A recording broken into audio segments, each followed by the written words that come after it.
Hello everyone, I'm here today with my mother and we're going to be talking a little bit about feminism, the second wave of feminism specifically, I expect, and maybe going off topic with some other topics of conversation. So, hello, welcome to Poe the Person YouTube channel. It's a very great honour to be here. Yeah, you've been watching my videos right from the start, right? I'm a big fan, yes. My biggest fan, I think. Probably. What do you think is your favourite video? Oh, I think the one about marriage. I like that one too. Although it's the one that I've got, it's got the most dislikes compared to likes, and the most dislikes in total, I think. Well, marriage is quite a controversial subject. Yeah, well, maybe we'll talk about marriage today.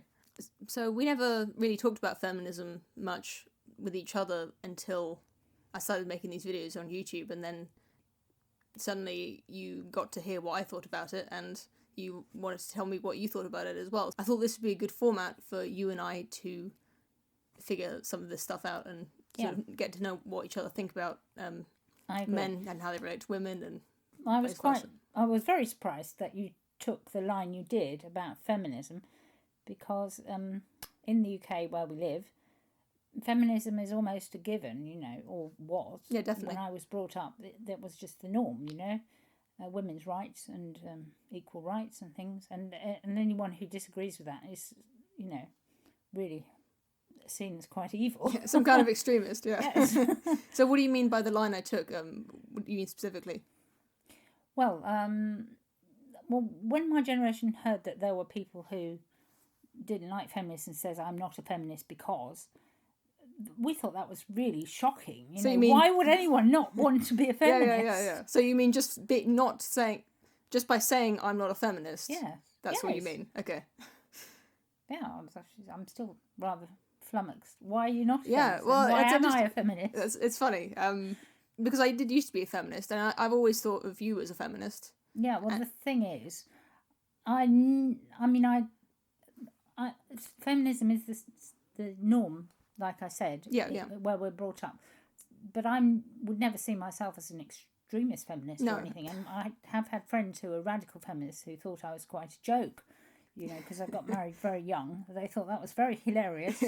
And like you. Yeah. And they thought my wedding clothes were absolutely hilarious. Well, they are pretty funny to 2018 eyes. To me, maybe I should just explain. I've never really talked about it directly on my channel before, but in the idea of feminism is the assumption that there is oppression of women and that women need to continue to sort of rise in society or to change, and attitudes need to change. Whereas I am pretty much happy with the way women are treated in society, and maybe that is a radical point of view. These days, I'm not very convinced by any of the feminist arguments I hear about that talk about how women are treated differently from men and how it's a bad thing. I think women definitely are treated differently to men, and like you said before, is people should be treated as individuals, not as stereotypes. And I believe that is actually true. That is how people are treated, is as individuals. Yes. Pretty much as it is. There's certain assumptions that you make about people before you meet them, but it's not really that hard to dispel them. There's sort of biases, but I think largely women are not being oppressed, or they're not being harmed in any way at the moment by the attitudes of the majority of the population and the way that the system is set up, as you've said. So if you disagree with that, perhaps you could tell me some of the ways you think women are disadvantaged in society, perhaps specifically in our country. Yes, well, then we're back to the wage gap, which Jordan Peterson has said is a complex issue. I think everyone thinks it's a complex issue, don't they? Yeah. Yeah, so no one's disputing that. Well, no, they are disputing that. But it's one of the things that gets said a lot yes. by feminists and by people who aren't even feminists is it's simply misquoted. That women and men get paid differently for the same work. People say that a lot, but actually there's no evidence to show that. They get paid differently in general. Yes. And like you said in the interview with Jordan Peterson and Kathy Newman, they talked about some of the reasons why that is the case, and there are certain gender differences that are contributing to that, and some of those might be discrimination, but they might not be. But the point is that they're not doing the same work for whatever reason. It's for equal, yeah. So basically the things that men do tend to be valued more by society, and the things that women do, which are amazing, the way society's set up, they're not financially recompensed, the same thing. Okay. And I mean, even if you're like you've been reading Ayn Rand, and I read Ayn Rand as well, and she said that money was quite a good thing because it sorts out, it means that people have an equal way of measuring stuff. Yeah, definitely. And so it makes things fair. Yeah. So if money makes things fair, then why is it that men get paid so much more than mothers and housewives and possibly even teachers? Well, that's a really interesting question. And librarians, because why are diamonds more expensive than water? Right? Yes. Because water is more valuable. Yes, that's and right. Yet diamonds are more expensive. So it's a question of supply and demand, right? Because if you're a high-power CEO who's willing to work 100 hours a week and is incredibly intelligent and very hard-working and charismatic, then you're in very, very short demand. And so you can be paid, if you're a footballer, capitalism, let's say. basically. Yeah, capitalism. So it's set up so that the people who are extremely good at their jobs and the jobs they're doing are very valuable. Rare, yes, valuable. And they're rare. They end up being shifting to the top and getting more money. Yes. And things that women are good at tend to be things that lots of women are good at. So they're in direct competition with each other, which kind of drives down the price. So it's if you want to talk about capitalism, I think that would have to wait for a different video. But well, I had wanted to talk about the history of feminism, hadn't I? A bit as well, because I sort of prepared a bit. Yeah. Which was, women were not allowed to go to university, and the education was important because they couldn't be lawyers or doctors or any of these well-paid things. Priests, they still. That's controversial, but they can. Well, I looked that up recently. So when did women start being able to go to university? I don't know. Is it about 1860? They started going, didn't because they? it was like university by university, right? They had to start accepting women on a case-by-case basis. That's it. Is that right? Yes. I think... And then they couldn't get degrees. They couldn't get degrees till something like 1920 or something. Yeah. You see, I should have bought my piece of paper. So the question is, I think, how many women would have been going to these universities had they been officially allowed and welcomed, versus, the none that were going because it wasn't allowed. Well, how many women go now, don't they? There are a lot of women lawyers and doctors. Yeah, more than men going to university now. Yes. But so why does it matter how many would have gone then? Because if you're saying that the system was oppressive to women, which it was, to specifically exclude women is, it's discriminatory and unfairly, because some of those women might have been very interested in going to university and they might have made a great career out of it. Yes. But I think the fact that they started accepting women was more due to the fact that the demand went up. So maybe. Lots of women started being able to, for whatever reasons, for social reasons and because of technological, advancements that allowed them to leave the home and start getting really good careers and they needed to go to university for that, and because they wanted to learn and they could prove that they were smart enough to go to university.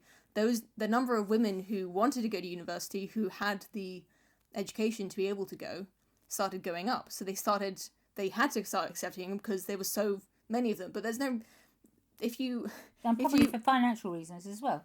Yeah, well, exactly. They can get more money out of them. But that's what changes things, isn't it? Yeah, I'm just saying, if I've got if I had this is a stupid example, but if I had a tree house where I invited all my female friends to come and play with me, yes, and maybe we had loads of fun, and then I had a sign up on the door that said "No boys allowed." Yes.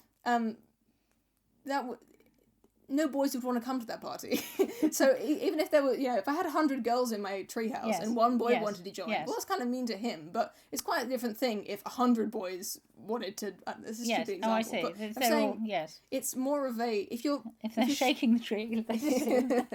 I'm saying if the number of women who wanted to go to university at that time equaled the number of men, if there was this whole population of women who were being oppressed and not being allowed to go to university for this stupid rule, that would have been a much bigger problem than just if you were letting, you were stopping these handful of women getting in. Yeah. Which is, a shame for them. But it's not as big a problem as it would be today if women weren't allowed in university. So I think just that context is important for this, I think. When you think about the historical oppression of women. Yeah, they choose other things. You're back to James Moore again, aren't you? Well, it's not exactly choice. It's kind of... the preconditioned. Yeah, well, it's because the gender roles used to be much more well-defined, but even then I've started to be sceptical of the idea that was necessarily bad for women, because a lot of the jobs that men did were extremely dangerous, and they, and very unpleasant, and they worked like really long hours, and of course, like the women worked very long hours as well in the home. Yes. Of course, like it's not like they were on a picnic. Like the men and women used to work harder than they do now, but it's not necessarily evident to me that the men were doing better in the workplace than women were doing at home. Like who was, that women were less happy or or less satisfied than the men who were out working. Well, what is this myth that they were in the home anyway? That's just no, a myth. You're right. It is a myth, but whatever women were doing compared to what men were doing, they weren't women miners. Whatever jobs they were doing, they weren't doing mining work. There were some who dressed up as women and women dressed up as men. And why did they feel they had to dress up as men? Because they couldn't earn a decent wage as women. Yeah. And women were incredibly hard, not only in the home but other places, and they got systematically badly paid. Well, jobs used to be much more based on physical labour, right? And women weren't as strong as men, and they couldn't, they didn't have as much stamina as men. So once machines came along, women could start operating the machines, and they started to get some parity between the wages. Is that correct? You're a historian. You studied history at university. Like a gross generalisation. Okay. No, I don't know. Well, I never really thought about it that way. Yeah, yes. Well, before mechanisation, jobs... what about being a priest? That doesn't involve any, weight at all. Yeah, well, you're right. I'm not saying that women shouldn't be priests. Right. But shooting myself in the foot here. You're right. Okay, yes. So your question... My point was that how many women wanted to be priests in the first place? And that perhaps is what you're getting. There's no reason why, if there were loads of women wanting to be priests... Well, there was that guy that's going around saying there was a woman pope with fairly good convincing. You've heard that theory that Queen Elizabeth was a man, right? No. There's a we shouldn't get into this, but there's quite funny conspiracy theory that Queen Elizabeth was a little scullery boy that was dressed up and made into the Queen of England. Oh, that's a good one. Yeah. No, I never heard that. We should trade stories about your female pope and that's true. the male queen. Yeah, but I wanted to say about the way that men think about women, really, which is something that has been very shocking, because I am very interested in history, and there are lots of books written on history from a women's point of view, and in these books, if you look at the way that men have written about women over history, the whole history of witches and things like that people, then the idea that all the words we have for attractiveness in women, even the word attractive, and the word glamour, they all come from the idea of witchcraft. That charming. If you fall in love with a enchanting. woman, she must have manipulated you and tricked you in some very evil way. Well, because how can I help myself? And it's the same idea of Henry VIII and Anne Boleyn. He thought she was witch because he fell in love with her. He couldn't really handle his feelings, so it must be something she's done. And so men always think of themselves as the norm, and then they think of women as someone a normal person might fall in love with. Yeah. Or who's very sexually attractive, so they mostly think of them as sexual. Well, only the ones who were in their sort of age, only the ones who are... Only the ones up to the 1950s and possibly beyond, yes. Yeah. We're not talking medieval now. No, I'm talking about their age. I mean, if you see, my husband's not necessarily going to look at you and go like, oh, well, she's a prospective. Aside from the fact that you're his mother-in-law, he's, you're just not in his age, Oh, I see. You mean I have to be the same age as you? Well, before or you younger. Objectify them as a sexual object. Yeah. No, well, by the time you're me and you've got grey hair, I mean, people just don't see me. Literally, they don't see me if you've got grey hair. Well, that's what I'm saying. They write you off completely. Oh, that's an old woman, you know. Well, you're not that old, but that's the whole point. You're what? 10 to 20 years older than my husband, and yet that's still like that's the number of women who a man of age 30 is thinking of as a sexual prospect is quite a lot of women, you know, compared to women thinking about men, and yet it's not. You know, he's not thinking of 50 plus women as a sexual prospect, or you know, 18 minors. Here? My point is, you were saying that's how men think of all women. Well, it is, because the fact that I'm not a sexual prospect is the other thing. They think, oh, she's not a sexual prospect. Well, let's just ignore her completely. Well, that's not true. I mean, he's just thinking of you the exact way he thinks of his father-in-law, your husband. He's just that's good. You know, he's putting you in. No, but what I say is, when men see a woman, they think, oh, there's someone sexual, and I've got to worry about how to relate to them. I mean, throughout history, and also you do see it. Whereas we don't want. I just want to be seen as another person. Okay. Well, how do you think? It's the same with foreigners. People think, oh, that's a foreigner, and they, you know, they think it's something different from themselves. Yeah. Well, how do you think? How do you think women suffer from this objectification or? Simone de Beauvoir thing. Yeah. Although I have to say, I haven't actually read any of these books. Okay. Just sort of. But what's the consequences? What I'm saying. I'm saying maybe, you know. Women being other is that they think, oh, you know, women couldn't possibly do that. Or if I'm going to go down the golf club, I'll go. You know, for ages they wouldn't let women into their clubs and things. Well, this is kind of the thing. How many women really wanted to golf anyway? How many women are they keeping out? You know, that's. Well, and the idea of, you know, the way parliaments are organised, for instance, the way all society is organised by men for their own benefit. Yeah. And they just see that as normal. And if women want to do something, they sort of think, oh, well, normal people wouldn't want to do that, you know. So the way the Parliament is set up with very little childcare facilities, where everyone has to go to London and they have to study really late in the night and argue and everything. Well, it's a hard job. It should be. Yeah, but it's harder for women with children than it is for men. Well, not necessarily. I mean, those women, you know, those women. It's almost impossible if you've got a child, or if you're pregnant and you've got to go to hospital all the time. And well, yeah, pregnant women, you've got a point, but it's only the women who want to stay at home with their children whose husbands are, well, all of their husbands are making them. But I don't think there's that many situations of that. I mean, it's just becoming a member of Parliament, or you know, anything like that. You have to. You have to make sacrifices, right? Whether you're a man or a woman. I mean, why is this? Those men aren't seeing their children either. That's because it's the way it's organised. That's what I'm saying. If women were in charge, and they would have organised it differently, so that it would have been much more child friendly. And in fact, they are trying to make it a bit more child friendly these days, I think. I'm just saying the idea that it's the women who have to look after the children is, you know, that's not exactly very progressive anyway. I mean, these women who want to join Parliament, there's no reason why they can't either get a nanny or get their husband to look after them. You have to have a very nice husband. Yes, of course. I mean, I think you have to have a very nice wife to get her to give up her career for the children. It's the idea that should both be able to have a career and children, but just less of a career, you know.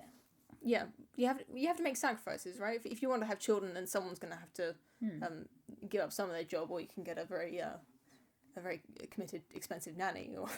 But my point is that the way that it's set up, I don't think it's been set up to intentionally exclude women, and I don't think you're saying that either. No. But it's just set up for men, so they made it good for them, and then there's these women who want to join, and it's slightly less convenient for them. But I think it's just inconvenient for everyone, and it's not just women who find it difficult. It's just a difficult job.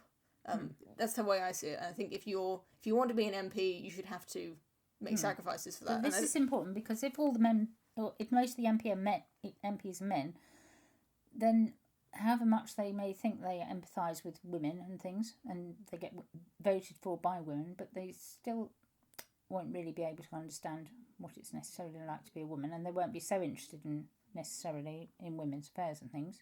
Okay. And they won't be so motivated to make changes that are not convenient for them, because people are always very motivated to make changes that are convenient for them. Okay. Aren't they? Yeah, that's true. But what kind of they're really making choices for their constituents. Is the thing. They need like you said, they need the supposedly. Well, they need votes, right? That's just the fact. They've got to win over the votes specifically of the women and men in their constituency. Yeah. So they can't piss off too many women. You'd have to quote some actual consequences of this. I think it's a good theory. Give some examples. This has been difficult for women in the past, possibly. That's why laws were what they were before about women taking out loans and that sort of thing, and that's all changed now. I think the law now is pretty equal towards men and women. It's there's no gender discrimination in the law. Yeah. Except for things that specifically refer to pregnancy, I think. So what?